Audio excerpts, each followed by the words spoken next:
জঘন্য নিন্দনীয় পৈশাচিক এগৰাকী 19 বছৰীয়া যুৱতীক ধৰ্ষণ কৰি হত্যা এটা কন্যা সন্তানৰ পিতৃয়ে সংঘটিত কৰিলে এই জঘন্য কাণ্ডটো ইটাভাটাৰ শ্ৰমিকৰ জীয়ৰীক ধৰ্ষণ কৰি হত্যা আব্দুল আছিকৰ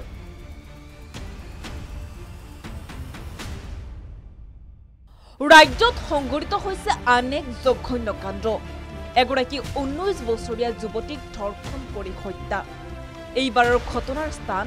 উদালগুৰিৰ হৰিহিঙাৰ খাগৰা হৰিহিঙাৰ কঁঠালগুৰি ইটাভাটাৰ শ্ৰমিকৰ জীয়ৰীক ধৰ্ষণ কৰি হত্যা আব্দুল আছিক নামৰ এটা পাখণ্ডৰ ইটাভাটাৰ মালিক মনিৰ হুছেইনৰ ভতিজা আছিল আব্দুল আছিক আৰু ঘটনাক কেন্দ্ৰ কৰি এতিয়া তীব্ৰ চাঞ্চল্যৰ সৃষ্টি হৈছে হৰিহিঙাত ইতিমধ্যে হৰিহিঙা আৰক্ষী নিশাৰ ভাগতে আটক কৰিছে লম্পট আব্দুল আছিকক প্ৰেমৰ প্ৰলোভন দি প্ৰেমৰ জালত পেলাইছিল আব্দুল আছিকে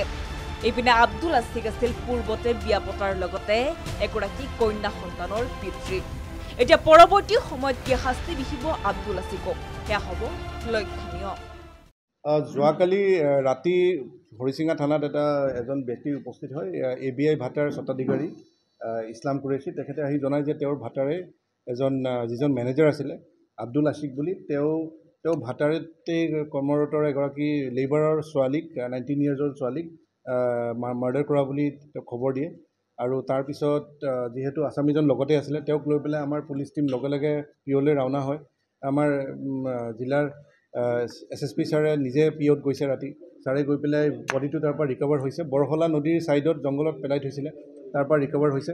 আৰু ৰিকভাৰ কৰাৰ পিছত বডিটো আমি পোষ্টমৰ্টমলৈ পঠাইছোঁ আৰু তাৰপিছত আছামীক আমি সোধপোছ কৰোঁতে গোটেইখিনি কথা তেওঁ স্বীকাৰ কৰিছে যে তেওঁ মাৰ্ডাৰ কৰিছিলে তেওঁ মেৰিড হয় আছামীগৰাকী এজন মেৰিড হয় 26 ইয়াৰ্ছ হ'ল মেৰিড তেওঁৰ এটা বাচ্চা আছে 1 year হ'ল নামটো আব্দুল আছিক ঘাগৰা বঙালী গাঁৱৰ হয় আৰু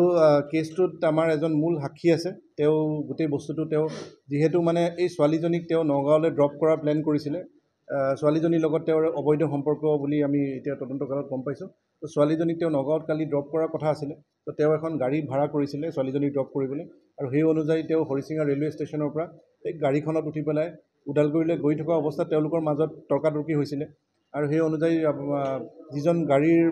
মানে চালক আছিলে ড্ৰাইভাৰজনে তেওঁ অমান্তি হ'ল তেওঁলোকক নগাঁও নিবলৈ কাৰণ তেওঁ অসুবিধা পাইছে নিবলৈ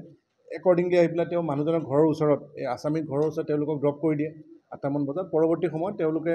সেই আছামীজনে ড্ৰাইভাৰজনক ফোন কৰি পেলাই সোধপোছ জনায় যে মই মাৰ্ডাৰ কৰিছোঁ বুলি আৰু তেওঁ ডিঙি চেপি মাৰ্ডাৰ কৰা বুলি গম পোৱা গৈছে